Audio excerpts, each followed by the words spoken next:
L'invité du Grand Direct ce soir, c'est le Rav Chaim Amsalem. Bonsoir à vous. Bonsoir. Vous présidez le mouvement Am Shalem et vous étiez ancien député pour le parti religieux Chasse et vous adhérez, c'est un peu la raison de votre venue d'ailleurs, désormais au Likoud. Vous allez nous expliquer un petit peu tout ça. Est-ce que c'est parce qu'aujourd'hui, en Israël, il est plus difficile pour un parti religieux d'exister que vous choisissez d'intégrer une grande structure telle que le Likoud ? Pas forcément un parti religieux, un tout nouveau parti. C'est très difficile pour lui aujourd'hui de commencer puisque le quota minimum est à peu près de 4 députés. Et on a fait notre choix. Ouais. Mais alors justement, comment ça se passe? Le Likoud vous a aussi courtisé pour le rejoindre? Parce que c'est vrai qu'on se dit parfois que le Likoud aujourd'hui s'est coupé un petit peu de la base religieuse de son électorat. Il faut reconnaître la vérité. La majorité des électeurs du Likoud sont des traditionnels. Ce qui sont la majorité des traditionnels, ce sont le public plutôt séfarade, que depuis toujours était dans le Likoud. Et qu'à travers les années, à travers les changements et les mouvements en Israël, il a basculé du côté chasse. Mais c'est tout à fait la raison de mon conflit avec Chasse, parce que toujours, je disais, c'était toujours le même discours. Études, c'est magnifique, la Torah, c'est ce qu'on veut, mais le travail, l'intégration dans le pays, le service militaire, et puis un judaïsme modéré, à proximité de tous les jours, revenons à la tradition de nos ancêtres. Est-ce que c'est la chose que je peux apporter au Likoud? C'est ce que je veux faire, et c'est pour ça que la raison, quand on a fait notre conseil de notre mouvement, ainsi que tous nos candidats à l'ancienne Knesset, on s'est réunis, on a analysé la situation, et pour nous c'est le Likoud. Ouais, ça veut dire qu'aujourd'hui, quand vous voyez justement ces mesures prises par le gouvernement qui suscitent des polémiques à travers le pays, donc l'enrôlement des ultra-orthodoxes dans l'armée, vous vous dites, eh bien c'est comme ça qu'il faut... Mais il fallait le faire il y a longtemps. Ouais. Mais il fallait le faire il y a longtemps. Ce qu'on vit en Israël, c'est une situation, c'est pas logique, c'est pas normal. Je suis un rabbin, je suis pour l'étude de la Torah, mais je ne suis pas pour condamner une population, et une grande population, à la pauvreté, à ne pas s'intégrer, à devenir, si vous voulez, anti-pays, anti-sioniste. C'est pas normal, c'est pas dans nos origines. Et c'est pour ça que j'ai eu ce grand conflit avec le Chasse. Je pense qu'aujourd'hui, le moment est venu de remettre un peu la raison dans cette population. Alors justement, aujourd'hui, il y a beaucoup de débats politiques autour de ce processus de paix, des éventuels sacrifices qu'Israël sera prêt à faire pour arriver à la paix. Est-ce que vous trouvez d'abord que Netanyahou suit une ligne de conduite qui est la bonne dans ces processus de paix? Je pense que Benjamin Netanyahou, avec une grande intelligence et un grand courage, il l'a dit, 2 pays pour 2 nations. Et il est supporté par la majorité de la population israélienne, et je vous le dis, même dans le Likoud. Mais le point fort de Benjamin Netanyahou, et le trait qu'il a mis, c'est tout d'abord une paix avec une grande sécurité pour la population israélienne. Parce que la population israélienne, elle en a marre. Et elle veut vivre dans la paix, mais dans la vraie paix.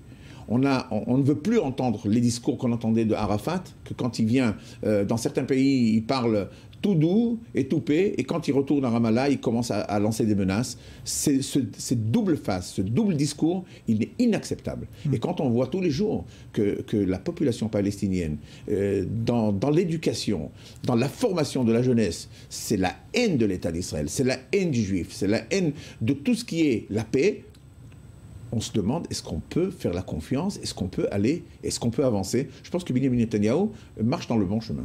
Alors, Rav Chaim Amsalem, il y a des nouveaux points quand même à prendre en compte ce soir. On sait que le processus de paix est dans une phase critique, comme l'ont dit les Américains. Là, ce soir, l'OLP et Mahmoud Abbas ont présenté 7 nouvelles conditions pour la poursuite de ces négociations qui sont bloquées. Et il y en a une qui semble évidemment poser problème d'entrée, c'est-à-dire il demande à Netanyahou de s'engager sur les frontières de 67 avec Jérusalem-Est pour capitale. Est-ce que ça, c'est acceptable ou pas? Se mettre des bâtons dans les roues. Le gouvernement israélien est composé et formé par des éléments qui ne peuvent pas accepter ces conditions-là, aujourd'hui, dans le moment donné. Donc mettre cette condition et dire oui, on veut revenir à 67, ça veut dire qu'on ne veut plus de paix, on ne veut plus d'arrangement. On vous a fait la guerre pendant des années, on vous a fait des attentats et on veut continuer parce que ce qui est à nous est à nous et ce que vous ne nous donnez pas, on va le prendre par force. On n'est pas d'accord, on n'acceptera jamais ça d'ailleurs. Et vous trouvez que le gouvernement a eu raison de ne pas libérer la 4e vague de prisonniers palestiniens comme c'était prévu pourtant dans l'accord signé il y a 9 mois? Vous savez, ça c'est vraiment un sujet très épineux chez nous ici en Israël. C'est des terroristes qui ont commis des meurtres très, ce qu'on appelle dam al-yadayn, du sang sur les mains. Et le gouvernement israélien a fait déjà 3 fois cette chose-là. La 4e fois, quand on ne voit pas vraiment une issue, quand on ne voit pas vraiment quelque chose, on ne voit pas une souplesse, on ne voit pas un pas qui vient de l'autre côté, c'est très dur de le faire. Et je pense que Benjamin Netanyahou a vu la situation dans le gouvernement, il a vu aussi le côté politique, on est tous des politiciens, et je pense que les Palestiniens, ils doivent comprendre, dans ce tango, il faut être à 2, on ne peut pas être seul. Aujourd'hui, quand vous regardez cette coalition fonctionner, vous vous sentez plus proche de quoi d'un Yair Lapid qui, lui, par exemple, justement, comme vous, trouve que les Haredim, les juifs ultra-orthodoxes, doivent te mettre au travail, doivent faire l'armée, ou du parti Foyer Juif qui revendique, par exemple, l'esplanade du Mont du Temple, et ce qui provoque souvent des incidents. Sur quel point vous êtes proche des uns ou des autres? Il faut dire la vérité. Le conflit que j'ai eu avec le parti Chasse, c'était tout à fait ça. C'est ce que j'avais dit. Le monde religieux doit s'intégrer. Oui, cette jeunesse doit aller au service militaire. Je suis tout à fait d'accord que les brillants, ceux qui ont vraiment la capacité, la volonté, et qui peuvent et qui veulent rester dans l'étude de la Torah, c'est une minorité, ce n'est pas des grosses quantités. On peut se permettre ça. Au contraire, un pays du judaïsme, du juif, doit se permettre ça. Mais on ne peut pas condamner tout le monde, parce que quand on dit que le jeune ne va pas aller à l'armée, ça veut dire qu'il ne pourra pas s'intégrer au travail. Sans l'armée, ici, tu ne peux pas travailler. Donc, je l'ai dit avant que Yair Lapid a créé son parti, c'est ça qui va créer mes conflits avec le Chasse il y a plus de 4 ans. Pour ça, je suis tout à fait d'accord. J'ai supporté ces idées. Je pense que c'est bien. Je pense que le gouvernement israélien a fait un pas. C'est vrai que ça a causé beaucoup de frictions dans le cadre de l'orthodoxie, et surtout de l'orthodoxie séfarade, qui est une invention, comme je le dis toujours, puisque nous, le monde séfarade, il n'y avait pas d'orthodoxie. Il y avait le séfarade qui était pratiquant ou non pratiquant, et tout le monde était dans le même cadre plus ou moins, tout le monde était sioniste, etc. etc. Bon, il y a eu cette création, à partir du moment où le Chasse est venu, de créer une orthodoxie séfarade. C'est une création, mais cette création, malheureusement, on voit les résultats. La jeunesse est tombée dans la pauvreté, des familles sont démunies, et ça n'arrête pas. Alors où on va avec ça?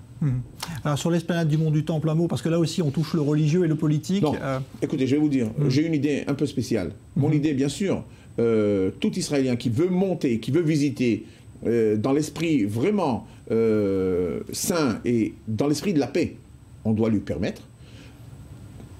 Je ne suis pas pour déclencher avec le monde arabe un nouveau conflit qui est inutile. Selon notre tradition, le 3e temple qu'on attend, on doit attendre le signe de notre Dieu qui va nous le donner. Pour l'instant, on n'a pas eu ce signe, donc on ne doit pas chercher vraiment des sujets. On a assez de sujets pour avoir des conflits avec nos voisins, on ne doit pas chercher un nouveau sujet. C'est inutile. Bon, je vous en donne un autre de sujet qui fait polémique, c'est celui des implantations. Là aussi, dans la coalition, il y a parfois évidemment des désaccords. Vous trouvez qu'il faut continuer à construire en dehors des grands blocs d'implantation ou pas? Ou est-ce qu'il faut se limiter à cela? Je vais vous dire, il faut reconnaître une chose. Toutes ces implantations qu'on appelle des implantations, c'est quoi? C'est la terre qui nous a été promise par Abraham, Yitzhak et Yaakov. C'est la terre où on était là depuis toujours. Alors, de dire là vous avez le droit de construire ou là vous n'avez pas le droit de construire, c'est pour nous un grand problème.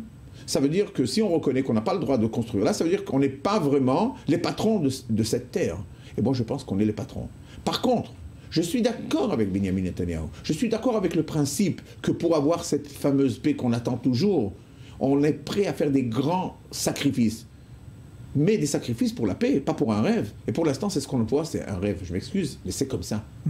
Quand Benjamin Netanyahou insiste pour la reconnaissance d'Israël en tant qu'État juif, vous, en tant que rabbin, vous trouvez que c'est très important qu'Israël soit reconnu comme... Il y a besoin de le dire, en fait, ou pas? Malheureusement, oui. Malheureusement, oui. La preuve, c'est que pourquoi... C'est très simple. Tout le monde sait que l'État d'Israël est un État des Juifs. Pourquoi les Arabes disent non, non, on ne reconnaîtra jamais. Ça veut dire... C'est ce que disait Arafat. Ce qu'on me donne, je prends, et ce qu'on ne me donne pas, je prendrai. Non, on ne veut pas retomber dans ce même discours. On s'excuse, on a tourné la page là. Merci beaucoup, Rav Chaim Amsalev, d'avoir été l'invité du Grand Direct. Je rappelle donc qu'avec votre mouvement Am Shalem, vous rejoignez le Likoud de Benjamin Netanyahou. C'en est fini pour ce soir. Merci.